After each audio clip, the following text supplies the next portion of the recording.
দুনিয়াতে যত অদ্ভুত অদ্ভুত প্রশ্ন সব আপনি মুসা আলাইহিস সালামের মাথা থেকে পাবেন। বিভিন্ন বিষয়ে আল্লাহরে প্রশ্ন করতেন। সাইয়েদনা মুসা আলাইহিস সালাম আল্লাহরে বললেন, আল্লাহ আপনি আমার এমন একটা জিকির শিখাইয়া দেন যে জিকিরটার শব্দ আপনি আর আমি ছাড়া কেউ জানবে না। দিনে রাতে সব সময় এই জিকির আমি করব, আপনারে ডাকবো, কিন্তু শর্ত হলো এই জিকিরটা জানবে শুধু আপনি আর জানবো শুধু আমি। আল্লাহ বললেন, মুসা পড়ো লা ইলাহা ইল্লাল্লাহ।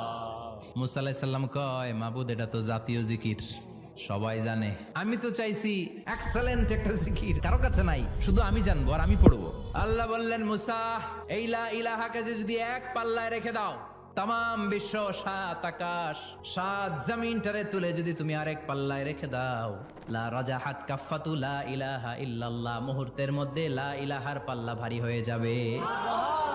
ও মুসা, তুমি যতই এক্সক্লুসিভ জিকির চাও, লা ইলাহার চেয়ে দামি জিকির আমার কাছে নাই।